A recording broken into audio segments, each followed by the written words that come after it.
Hello, everyone! Who would have guessed? It's another episode of the Cinnamon. How you doing? You came in way too strong. Oh, I'm sorry. You came way too strong. It's. Hey, everybody. Yeah. Well, How no, you see. doing? Now you're How coming you to, doing, everybody? Now you're coming in way too sexy. Oh, Although okay. So I it's one understand or for the you other. that's hard. It's I, just I have no game. Have you not figured this out? I don't. I don't know, sir. You have a wife and child. That means you got Yeah. some game there. She clubbed me over the head, dragging me back to the cave. She would, in fact, admit to this.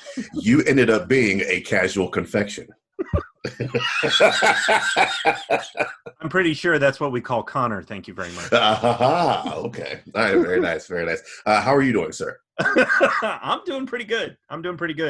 I've been suffering from pretty gnarly headaches for the last few days, and 2 doses of the good stuff did basically nothing.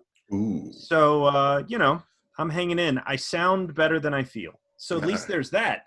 But you can see me, so I probably look as good as I feel. It's time to switch to cocaine, my man. As I'm not already, but Well, that's why you get more. So you got to. Why you came on too strong at the beginning. Is that what? What are you talking about? What are you talking? No, I didn't. I'm fine. It's fine. It's all good. It's all fine. How are you doing? I am doing all right, sir. Very mellow. Yeah. I mean, you're definitely not on the coke. This is about my general state, sir. This is tear for me, right? That's fair. Yeah. Just been living in this new world, man. Trying to put out some content for the peoples while they're in their isolation, and hopefully they're enjoying what we're putting out. Yeah, you got any secret projects you're working on? You can tease for us. I mean, yeah, the 100 sci-fis out there. There is something that may have already come out at the time of this show dropping. That is also in the works as well.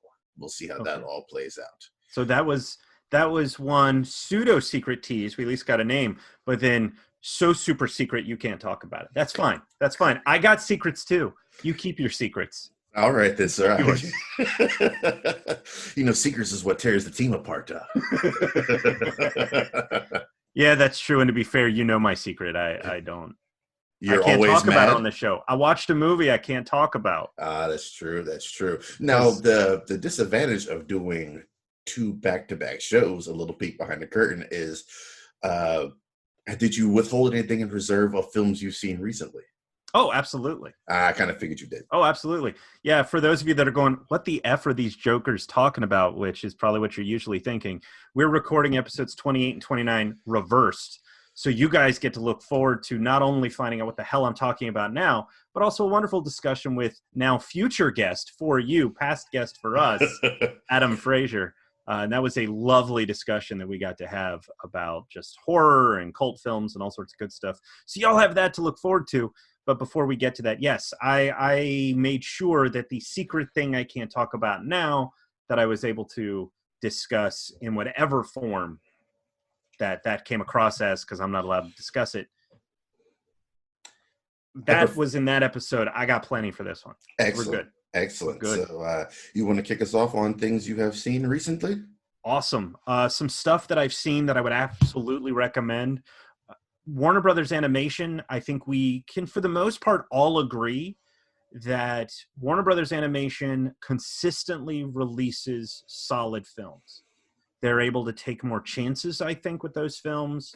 And it's not just adapting comic books like Red Son or Death and Return of Superman, stuff like that, where they've succeeded. It's just the manner in which they do them.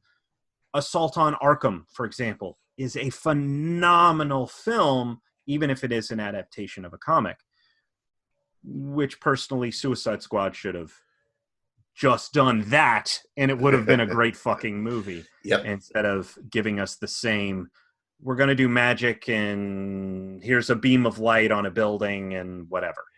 We don't talk about that. What was that? So we don't talk about that. Oscar-winning Suicide Squad. Yeah, that hurts my brain every time. It makes me mad every time because that should have went to Star Trek Beyond. Damn it! Yes, it should have.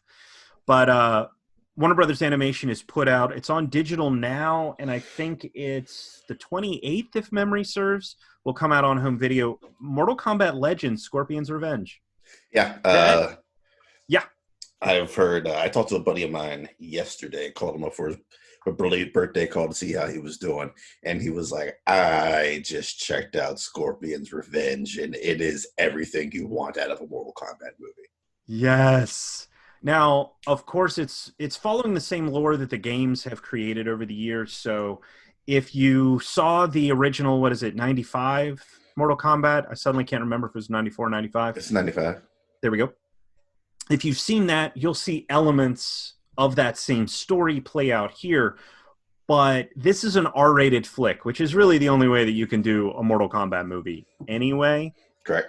At least to really get to it. And what's neat about this is that the X-ray moves that they started integrating with, I think, Mortal Kombat 9, those are present here. So anytime you ever played Mortal Kombat, activated an X-ray and went, how the fuck is that dude still standing? How is this not a fatality? Yeah, that real world applies in the animated film. And there were quite a few moments that had me go, what the fuck? Just in terms of the creativity in not just applying the humor, the Dark Gallows humor of Mortal Kombat, or the fatalities of Mortal Kombat, but also in how they found ways to surprise us. Which was the one downside for me was how they sort of made Johnny Cage the idiot of the group. Well, it's fine. And Joel McHale does a really fine job being the voice of that. But it made it work for me when Raiden dunks on him. I mean, it was just beautiful. So wonderful. Look forward to that. I also got to watch in a completely different direction, a film called The Lost Husband. It's based on a book. It's on VOD now. If you're looking for a romance, finding yourself kind of film, I would recommend this one. The cast is solid. Leslie Bibb, Nora Dunn headline this film. Josh Duhamel is also in it. He's good, but he's in there briefly. It makes you think it's going to go in one direction because of the tropes that it's using. Husband dies, woman has to go move in with an estranged relative, meets a handsome man, et cetera, but it often goes in a different direction. Now, it is an adaptation of a book, so the book probably was able to dig into some of the loose narrative threads a little bit more, but for someone like me who's never read it, it was fine. It was good and would recommend. And then, of course, the last big one that I will recommend that was new for me and I suspect you haven't seen is a Russian film called Why Don't You Just Die? Nice, I've heard of this. Yes. It hits digital on April 20th in the U.S. I think it already came out originally in 2018, but it's hitting U.S. digital on the 20th. Arrow Video is releasing it on home video on the 21st. This movie was amazing. It is hilarious. And granted, there were a couple of moments that were almost too squeamish for me. It worked because it was about the push-pull of expectation. By the time they set up that this movie is pretty violent in the way that Tarantino is violent and humorous in the way that Edgar Wright is humorous, I was jumping off the couch going, no, and looking away from the screen because I was expecting it to go in a direction. And whether it does or not, you'll have to find out because that movie is hilarious, good fun.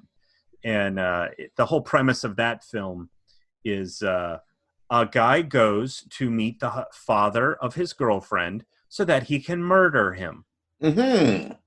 Because she has asked him to do that. All right, as you do. As you do. And the film is about how difficult that is. The image that I've put up on Instagram, because my review went live as of the 19th, is the father trying to throw a CVT television, you know, the old tube TV, at the boyfriend's face. Okay, then. So it's about an hour and 40 minutes. It's a good time. 2 thumbs up. Do recommend. Highly recommend it. Now, one film that was new for this household that I'm curious about your feelings on. We watched Glass finally. No. Have you seen that? Yeah, I saw it the day it came out. What'd you think? I thought it was a movie that I saw. Oh, Yeah, I was totally disappointed and underwhelmed in this. why Um, is that? Weak performances. I thought an overall weak storyline. A lot of unexplained stuff. That organization that Have you ever heard of Shield? I think yes. Amanda Waller runs a secret organization. What is that actress? Why is blanking? Oh, of course, because you've asked me. It's Sarah something. Sarah Paulson. Thank you. Thank you. Yeah, the organization that Sarah Paulson belongs to doesn't know who who are they? What are their motivations? I didn't quite get that. I'm not sure if M. Night purposefully was trying to set up our expectations for the big climatic battle at the end, and it was like, gotcha, it's not going to be that, or for legit budgetary reasons, they're like, well, let's just do this instead.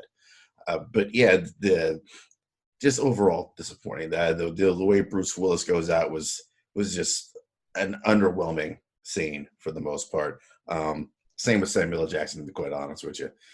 Ending was almost somewhat decent, but after such mediocrity in this movie, I didn't really care too much at the end. I thought McAvoy was still bringing the heat. Yep. I thought Anna Taylor-Joy was doing as best she could with what she got. But other than that, makeup on what was supposed to be Samuel L. Jackson's mother, I remember being very like, yo, this is 2019. Why do we still have makeup this bad in 2019? And so, it's the little things like that. And it's a very slow second act as well. I didn't mind it, but then I came to it, what, about a year more later? I mean, when you come to it, shouldn't really color its perspective too much, I would think. Well, it for me and I think it's the expectation. Hmm. A lot of people came to Glass, I think, expecting Split. They were expecting some sort of action-packed thriller. Particularly, Split is far more action-packed than Unbreakable is. Yeah. And then you find out that Split is a sequel to Unbreakable, and now we're going to have these two dudes fighting against each other. I think everybody, particularly in the height of superhero fandom, Mm-hmm. where even Snyder, grimdark himself, is bringing everybody together to do these big fights. I think they were expecting that. We're going to go to the tower and we're going to have a big fight in front of a bunch of people, except that's not what these films have ever been. And if you go back to Unbreakable, all Mr. Glass wanted to do was to prove his theory right, that there were other people like him. And that's what this film does. And it's pretty human. You guys think you're nuts, and well, actually, you guys are real, and in a real world, we're going to try to contain you. It's the whole, we're not just going to let Tony Stark run around crazy around the globe and met justice. He would have been put up for war crimes before the end of the first damn film. Yeah, he went to another country and got involved in a country's war. Mm-hmm. Sure, they were using his shit, but it's still illegal. Mm-hmm. He murdered people, and yet we're okay with it. So I think having the expectation of knowing that the movie wasn't going to be Split, that it was going to be more like Unbreakable, I think made it easier for me to digest. And honestly, if they'd taken out the film where Sarah Paulson grabs Willis's hand and is like, hold my hand, how close was I to convincing you? Like, she seems to have some sort of regret, and that's where we get our explanation of this secret organization. If they'd taken that out and just let us figure it out on our own, the ending would have been stronger, because having a secret organization controlling the superhuman populace, honestly, I'm okay with that. I get, in a Shyamalan sort of way, I get that completely. So yeah, I could have done without all that. I think I would have been much better off had she been an actual therapist or whatever her job was, trying to convince these people that you are not what you say you are. I think that would have been far more intriguing to me than just an unexplainable faceless secret organization. Maybe that was their twist. Oh, okay, yeah. Maybe that was the twist. I have no idea. I have no fucking idea. I'm still not sure what the twist was supposed to. I guess the twist is you don't get the big climatic fight. Was that the big Shyamalan twist at the end, or was it Samuel L. Jackson freewheeling around this whole thing, completely unfettered, and doing whatever notoriousness he needed to do. I guess that might have been the twist too. He had been planning that shit for a long time. Yeah. They gave him everything he wanted. It was great. Great. I didn't mind it. It's whereas Split for me is still the better of the trilogy for me. Mostly because of McAvoy. His performance is phenomenal, and Anna Taylor-Joy as well. But I don't know. I haven't revisited Unbreakable in a while. I remember not being in love with it. Oh, dude, that's for me. It's Unbreakable, then Split, and Glass. I think Crystal would agree with you in that one. She's a big fan of Unbreakable, Mm. and she didn't want to see Split because she's been burned by him before. But I came home and was like, "Here's why you'll love the movie." Now you want to see it. Did you spoil it for her? She asked me to. Oh. No, because she had such low expectations. And all I told her was, it's connected. And she went, I didn't tell her anything about the rest of the film at all. Because I'm not going to do that. But she'd asked, and I went, here's the one thing I can tell you is connected to Unbreakable. Whatever happens in the film, they unveil this. And she went, oh, now I want to see it. And, of course, waited until home video because that's how things roll in our house, unfortunately. But, yeah. So what about you? Have you seen anything you can talk to us about, Mr. Secrets with your secrets? I cannot. Many secretive private viewings have been happening here at Paprika Studios. Just getting things ready for the big 100 sci-fi reveal starting in July.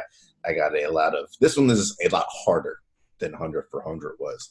Yeah, you can't put Blade Runner just 100 times. You just can't do that. I can't put it once either. Damn. No, it's on the logo, so yeah, Blade Runner is going to be there. So number two, low.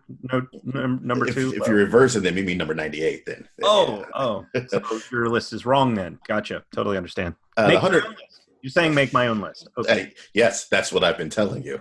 The 100 for 100 was easy because I knew instinctively these are about 60 the movies that I had to go on here that I've seen a million times. This one I'm doing a little bit more research into. So there's a lot more of movies that fell kind of through the cracks or I haven't seen in 15 years in some cases. So there's going to be a lot more rewatches to this than there was for my 100 for 100. I had of that 100 for 100 list, about 20 I really need to go back and get a good feel for, or I had never seen. So this one is more like 60 that I need to give some good watches to. So obviously The Matrix is going to be on this list, like Blade Runner 2049. You're doing a sci-fi list. You're doing a best of, if you will. So those are, knowing you, those are going to be on there. What do you think the chances are that you'll have something like a Dark City, a 13th Floor, or even more obscure type of content? Or are you going for more your favorites versus what the world has said? It's going to be a mix of my favorites and things I think people need to check out. Dark City is on the list. Nice. And then there's a couple of Netflix originals that are on that list as well. That there's one Netflix original in particular I've probably seen 7 times. And I love it. There are a couple of surprises. Is it the Loop one whose name I can't remember, or the one where dude thinks he's human and he's a robot? What dude thinks he's human and he's a robot? Now I want to know what this movie was. Was it Extinction? I can't think of the actor's name.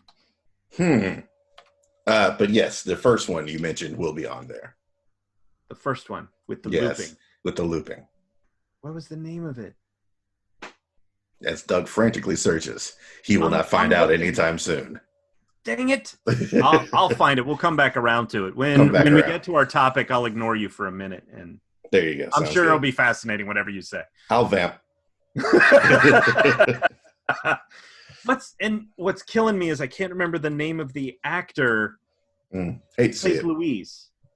It was Extinction. It was Extinction. Came out in 2018. You challenged me to that shit. With Mike Coulter in there as well, I do believe. Michael Pena, Mike Coulter, a couple other people and in there. Lizzie Kaplan. Yeah. Ah, thank you. That was going to hurt my brain. So, no, that is not on the list, however. Okay. Which Totally fine. I was just curious. You just said Netflix original, and Netflix has come out with some great original films. I mean, hell, Oksha's on there. Mm-hmm. You know, The Irishman. So, Dolomite Is My Name. They Oh, have come up with some great films. So people that are just like, oh, it's Netflix trashed. You know, for every small film that they fund, they also do huge films. But even then, they're giving an audience to films that may not get them. So talking to you, Jerry. Stop ignoring the Netflix original movies. I don't know who Jerry is, but yes. So let's get into today's topic of the day. This could not have been harder, you son of a bitch. You're welcome. So today's topic, as you gave to us, is favorite films by a director, caveat, their first features. Yeah. You son of a bitch. Because I was doing research on this, and we're not just talking about films like Hereditary and Get Out. Mm-hmm. There's films like Reservoir Dogs, Donnie Darko, Gone Girl, Gone Baby Gone, Gone Baby Gone, which was Ben Affleck. Right. THX 1138, George Lucas. The 400 Blows. Francois Truffaut. Yep. Shawshank Redemption, District 9, Night of the Living Dead, The Maltese Falcon, Citizen Kane, Caddyshack, The Iron Giant, American Beauty, Ex fucking Machina. So when you say, yeah, just go find your favorite first-time films from directors, F you, buddy. How do you narrow this down? And even when I finally figured out, okay, here's the films that I love, then how do I make it 3? You're a bastard. This is torture. Yeah, I thought that topic up a while back, and I just jotted it down in a notepad, and I was like, that could be interesting. And then I got down to it, and I was like, oh, this is going to be some wild shit. I mean, and this comes at a time where we're just about to start the for Paprika season 14, the best director bracket. So a couple of these directors that we talk about today might be showing up on the best director bracket.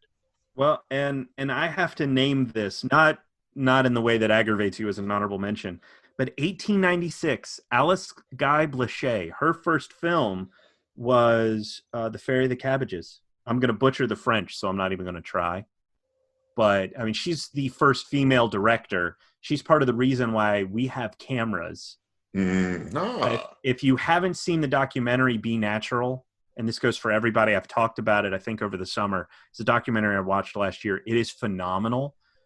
She worked with the people that first created, not just Edison, okay, but like the architect of the Eiffel Tower. She worked with these people. She was the secretary, and she just happened to go by a screening and was like, wait, my company could use these for these. So she created the Fairy of the Cabbages as a promotional tool. And then she started making movies as promotional tools to sell the cameras, and then eventually created her own studio. Dope. Yeah, in New Jersey. Her story is phenomenal, and the fact that most of cinema history doesn't know who she is frustrating. And I only just found out about her. I think Kino Lober distributed the documentary and has also released a collection of some of her films. But she did the kind of stuff where she was doing colorized film, hand painting stuff before anybody else. She was doing the kinds of editing we see today that no one was doing before her and stopped doing after so modern editing techniques she was actually using. It is incredible, and you wanted me to narrow down, you bastard. You'll be all right. So this was a hard one to get into. Well, what's your first one there, sir? In literally no particular order, because trying to decide these in any order was horrific. But when I found out that this was his first film, and considering, for my opinion, how his quality of work overall has degraded over time, I had to name this film in my list because it is a comfort film. It is a film whose soundtrack I still listen to. It is a film that I quote as often as possible. Bad Boys, Michael Bay. Absolutely had to put this film on this list. I don't think I saw it in theaters. I think I heard the soundtrack before I saw it. I was probably too young in '95. Yeah, I was to see it by myself. But I burned through my VHS copy. Like it was damaged. I bought it on Blu-ray. I've bought it on 4K. That movie just celebrated its 25th anniversary, and it still rules. Yep. The things that bother me about the sequel is that it took the two characters and almost flipped them, and then made them almost parodies and slightly homophobic. And Bad Boys for Life does a good job of, I think, starting to bring them back to where they were in the first film in terms of the types of characters that they were, while also moving the films forward. But Bad Boys, to me, is just, it's almost perfect. It has a phenomenal villain that you believe. Their motivation is simple. It is pure and absolutely menacing. Will Smith is perfectly cast. He is charming. He gets some good dramatic work. He's got some great action sequences. Martin Lawrence actually is believable as not just a father figure, but he pulls off the action sequences, and his comedy matches beautifully with Will Smith's ability to do one-liners. So they bounce off of each other really well, and you believe them as friends from high school. It actually bothered me in Bad Boys for Life where they had this secret when it's like, no, they came up together. Marcus would have known about Mike's secret stuff that comes from Bad Boys for Life. So that kind of bothered me. But Bad Boys is still, I think, a phenomenal entry. If I watched this film without seeing anything else Michael Bay had done, I would have gone, this guy's going to have a career. The direction is great. The story is solid, and the way that he conveys it. Bad Boys. And then you get to the Transformers films and Six Underground, and you're just like, yeah. But hey, man, still gave us The Rock. Shout outs to Tia Leone, who also holds her own in that movie as well. Yeah. I think that was the first time I found out. I was like, who is she? Let me see what she's all about. Bad Boys, man. Yeah, great action film. Also doubles as a great comedy as well. It does, particularly at a time when they were doing a lot of buddy comedy stuff. Yeah, coming off of the Lethal Weapon franchise and everything. Bad Boys is kind of what, for me, branches the gap from Lethal Weapon to Rush Hour. Bad Boys is somewhere in that middle, the bridge. All right, well done, sir. Well done. My first pick, actually, you at some point in your ramblings named all three of mine. I didn't mention Bring It On. Was it Bring It On? No, although shout out to Scott Derrickson. I'm going to go with my first one here is Jordan Peele's Get Out. Nice. Yeah, that I think part of the reason it works so well is no one saw this coming. It's a complete 180. Been doing like, if he had been on TV doing like some heavy dramatic or some already horrific stuff, and then he dropped this movie, we'd be like, okay, well, this makes sense. But seeing as he came from making us laugh to such a heavy, weighty bit of business like this with some social issues in there and messages that are still definitely balanced with the comedy out of it all. This actually, really, all three of mine look like they were filmed by veteran directors, not first timers. And yeah, it was just so surprising. It was just so surprising. I think the performances, he garnered some strong performances. We can thank him for helping finally put Daniel Kaluuya on the map after Black Mirror. What is his girlfriend? Allison Williams? I do believe is I will never trust her in another movie. So thank you for that, Jordan Peele. Seeing Stephen Root up in there, like everything is spot on from the casting to the directing to the acting. This is the movie that it earned him Best Director, Best Outstanding Original Screenplay, and something else. He's one of the first, the first African American director to do such, get a triple threat like that, an Oscar nomination on his first film. He won for Best Original Screenplay. I was pulling for him for Best Director. He did a great job with this movie. And also in the $5 bin at Walmart there, if you when the world reopens, so you can go out there and find that bit of business. That's where I And you dug mine know, out. you know, just about every film is going to end up there, but at the same time, it's sad when certain films do. Yeah, I don't know. Will every film end up in there? I better not ever see like Saving Private Ryan in the $5 bin, or I will riot. I suspect it's because certain films get. It's not just an overtime thing, because if you look at Disney, they don't drop their prices all that significantly. Although there have been some wonderful Steelbook sales at Best Buy.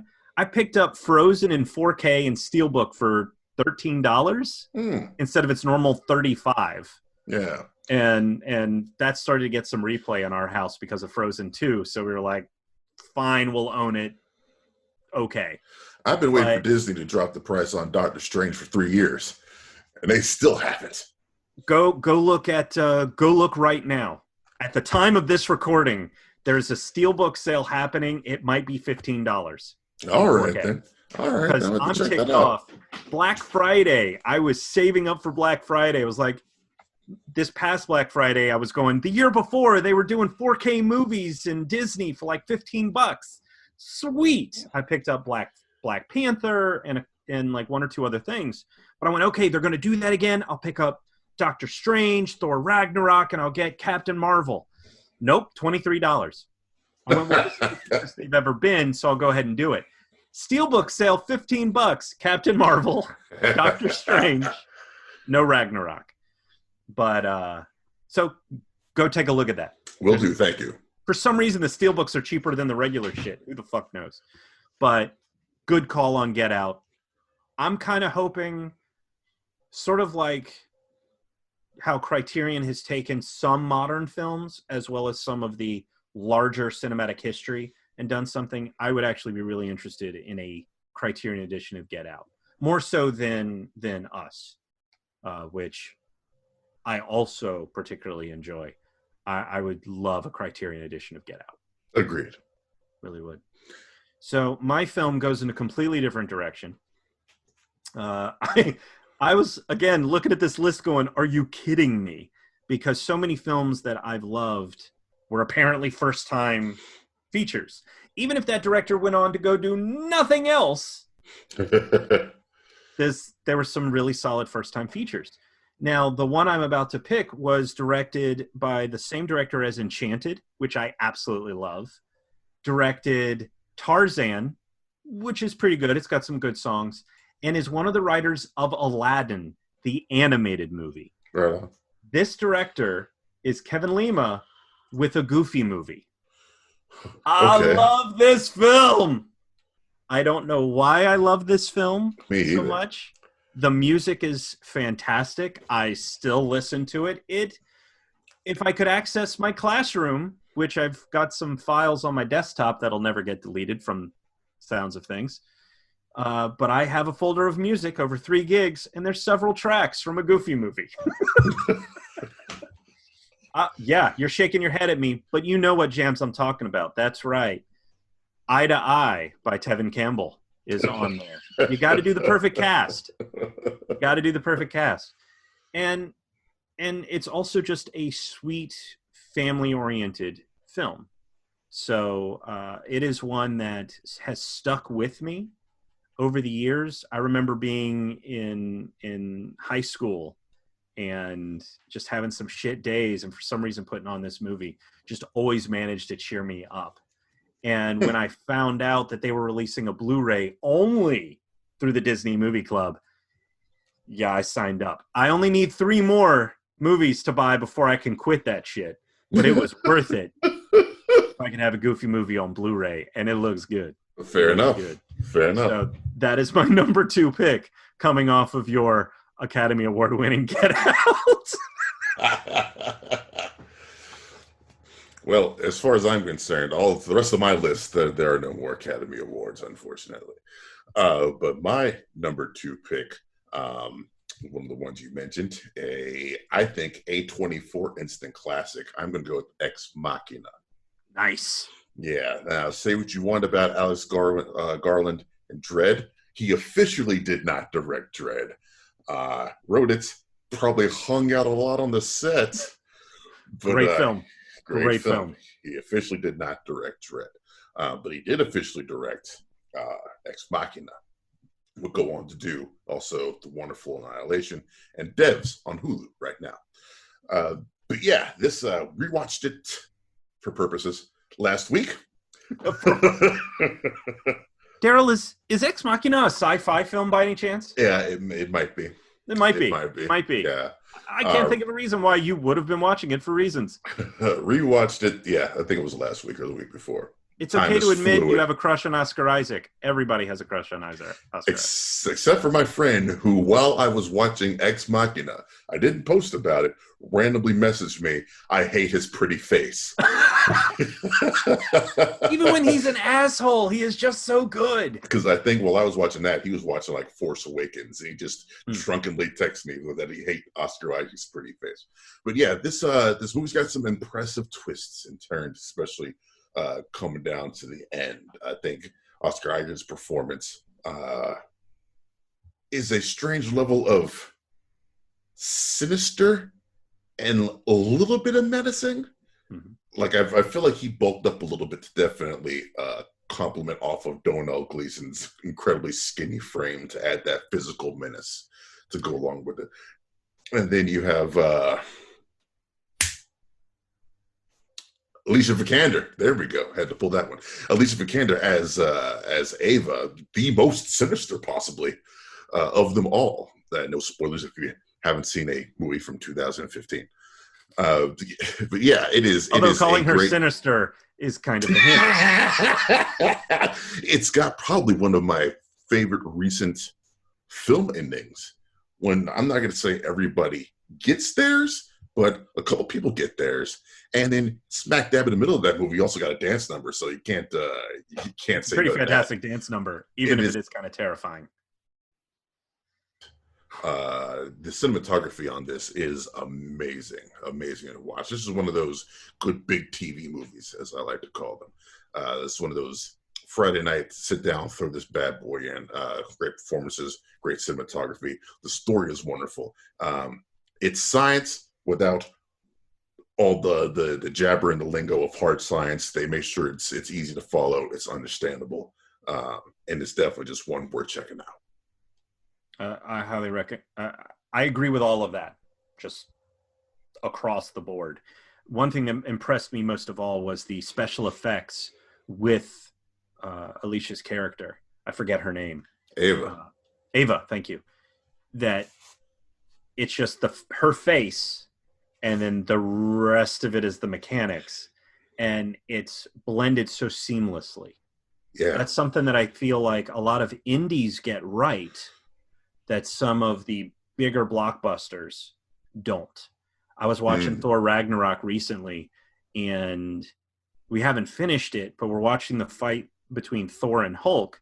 And for some reason, watching it this time around, I could really get the sense that Chris Hemsworth is holding on to something that isn't there.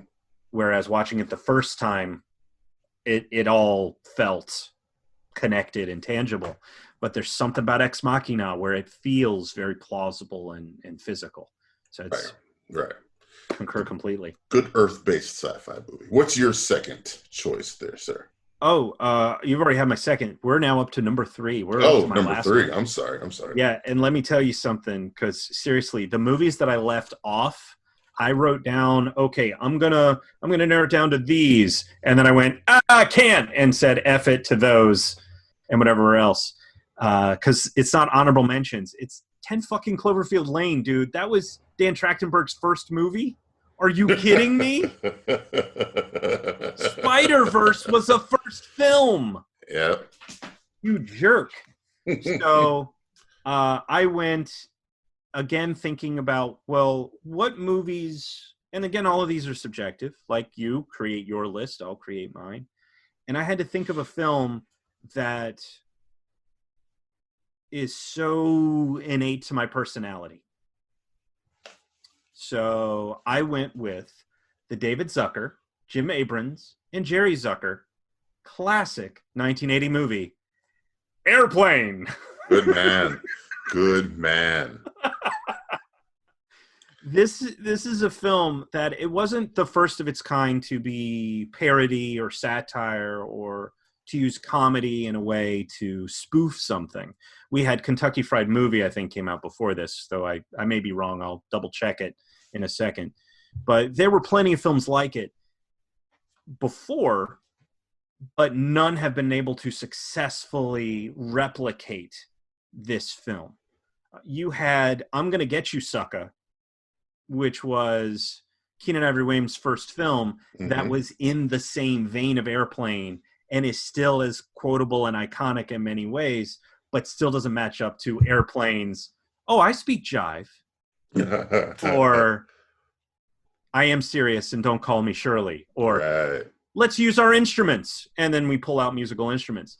It is played so straight, and the drama is played for exactly what it is, and everybody just delivers these lines as if, yes, this is all normal. Mm-hmm. And it still lands today. It is 2020.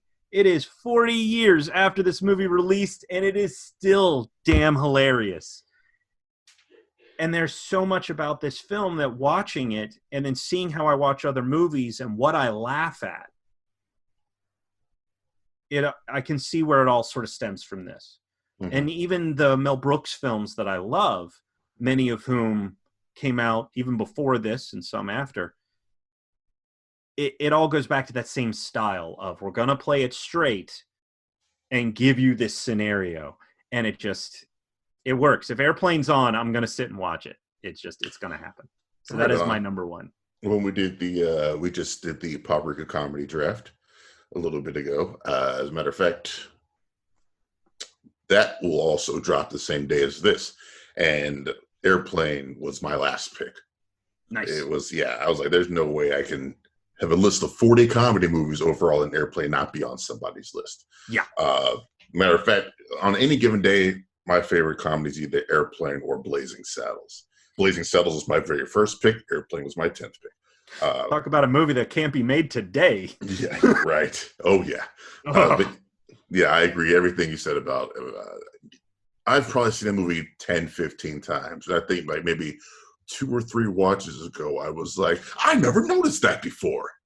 There's so many. There's so much stuff. So many. I said it in my 100 for 100 review. I think it is the most jokes or gags per minute of any comedy that's ever come out.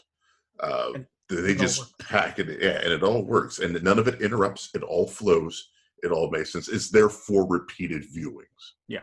Now, of course, some stuff doesn't translate as well because you can't go to the airport anymore unless you're actually getting on the plane. So the whole thing with the Hare Krishnas don't work anymore. And all the cultists.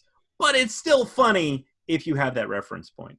Okay. Oh, and by the way, Kentucky Fried Movie was 77, so my instinct was correct. Good job. Now, what is my final pick? Or final pick? My final pick, I went with a young man named Neil Blomkamp, and I took District 9. Great film. Yeah, another one of those kind of like Get Out, where we knew what Peele was about, and then we got something completely unexpected. For me, this was completely unexpected. It came out of nowhere. I'd never heard Neil Blomkamp's name before. Never heard of a Charlton Copley. I was like, this is just an interesting idea for a movie. One that is, very obviously, an allegory for something else. Let's go see what this is all about. And boy, was I not disappointed at all. Very surprised when we came out with. This is one of the ones I immediately left the theaters and told everybody, you need to go see District 9 stat. It put Charlton Copley on the map for me. If he's in something, almost guaranteed I'm going to see it, just based off of this progression in District 9 from bookish type dude to definitely. It's specious in this instance. To be one of the oppressed. To be one of the oppressed, and before that, just going all out for these people. I thought was, I kind of figured that was going to be the arc that he took. He kind of put the pieces together early on, especially in your intercut with the interviews with what happened to Wickus. Was incredibly beautifully done, and to see the oppressing of information by certain individuals, it's I've said many times, if this were real, this is exactly how it would go. I think District 9 is exactly, if aliens unfortunately crash landed on this earth, District 9 turns from a science fiction movie straight into a documentary. It is. I can't find a flaw in this joint. The effects for the small budget that they had are wonderful, especially those splat effects when they get hit with certain weapons. Like I said, Copley's acting, kind of a one-note bad guy. You know, the bald military dude at the end. That's whatever. But still, to this day, my theory is that District 9 is a prequel to Independence Day. Those motherfuckers came back with a passion, and they wrecked shop. So that's my number, my third pick, I should say. That is a solid pick, and unfortunately, like you said about Michael Bay, whereas he started out here and then kind of graduated here, I kind of feel like that's been the same for Neil Blomkamp, unfortunately. Elysium looks great, but not the best movie. Same with Chappie.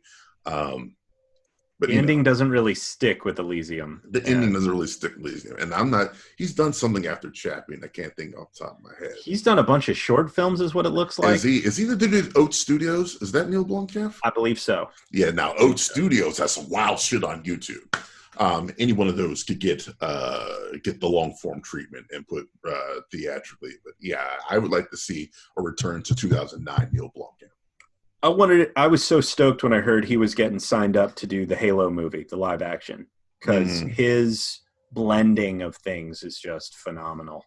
Yeah, he's gotten screwed twice now. He got screwed out of the Halo movie. He got screwed out of his Alien movie.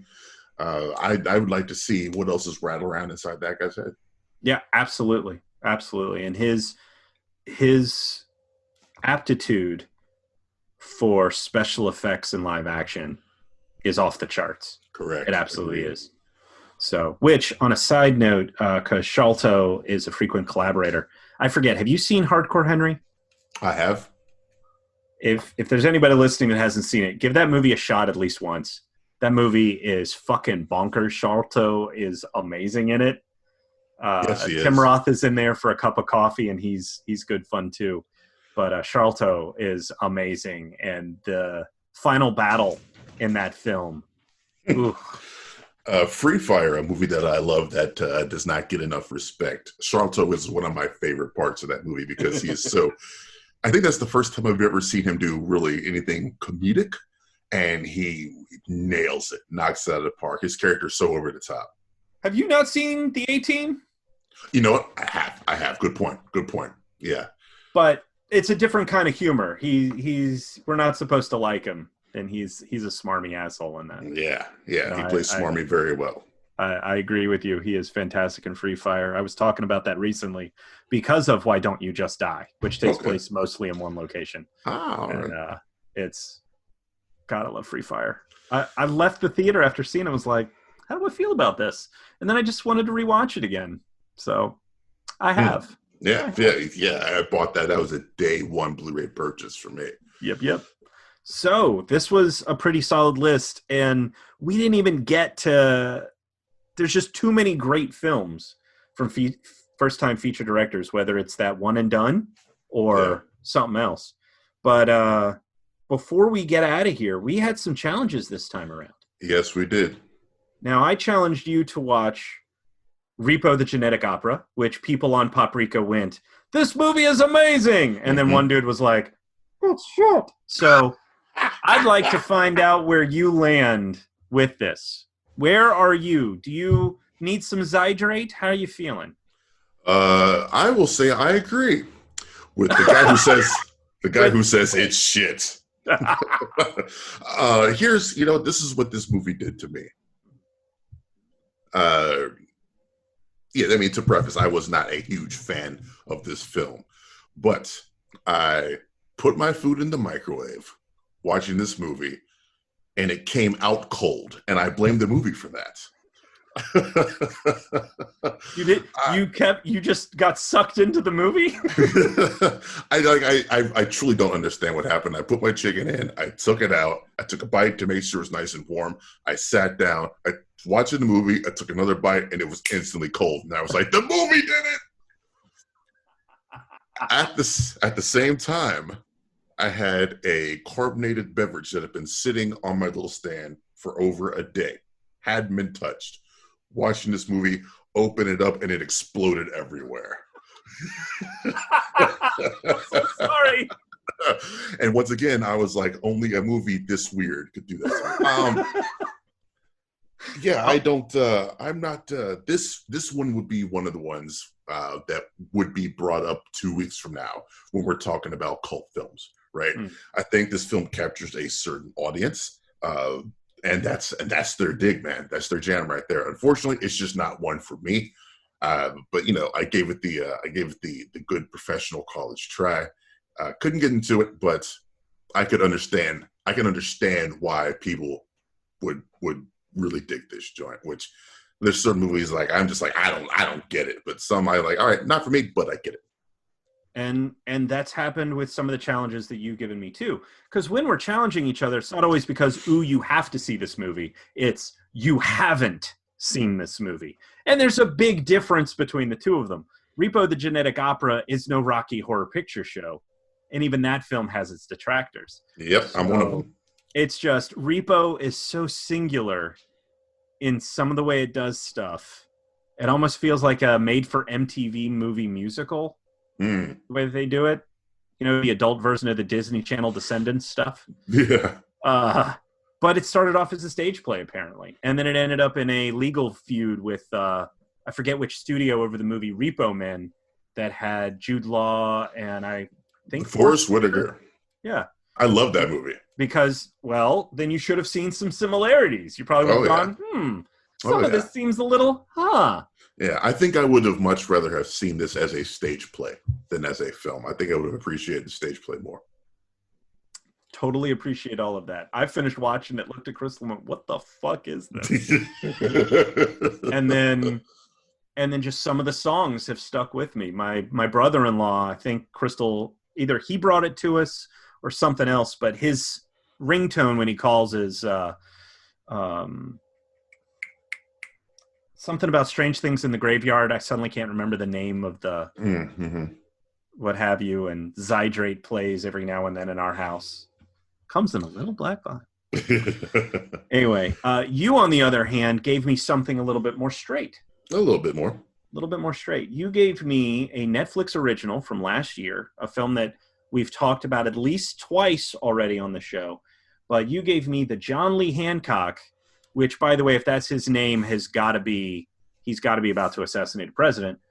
But the John Lee Hancock film, The Highwayman, starring Kevin Costner, Woody Harrelson, Kathy Bates, and several other very talented actors, in the, I guess, based on a true story, capture of Plunkett and McLean. Bonnie and Clyde.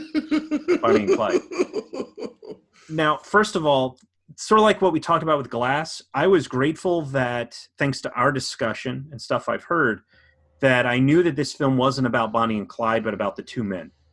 Yeah. The Highwaymen. What's that? The Highwaymen. Yes. Well, I know it's in the title, but at the same time, when you've usually got a chase film like this, you usually get some of the people that they're going after. We barely see them. Right in on. fact, the most you see them is the end of the movie when they get shot to hell in sort of graphic detail, not completely graphic. But I was going, wow, this is really when we see them? Well, I guess they had to get paid, so they need to be on camera. Yeah. But I liked the patience of it. The performances were fantastic. It didn't fully pull me in, but I found it to be clever, and I would recommend it, particularly because I really like watching Kevin Costner. Yeah. His first film was Dances with Wolves. I'm apparently one of the few people that likes that movie. It's the first film that I walked out on. I looked at my mom and I was like, can we leave? I think I read the book when I was in high school after seeing the movie a few times. That movie stole Goodfellas Best Picture. But he's still a great actor, and unfortunately, I felt like this is a performance we've seen from him before. Yeah. Woody Harrelson was great in a supporting role. Really like seeing a lot of the stuff that he gets to do these days. Kathy Bates was Kathy fucking Bates. Yeah, she really misses. Every scene she's in, who cares who else is in it? Yeah. There she is. But it's a fine film, which is, there's room for films to be just okay.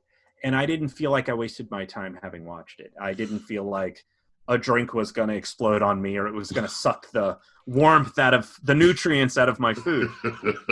It was fine. And sometimes with a Netflix film, or any film, not just Netflix, any original film, it's just going to be okay. And I felt that way. I would not go, do not watch this. I would go, it has really great performances.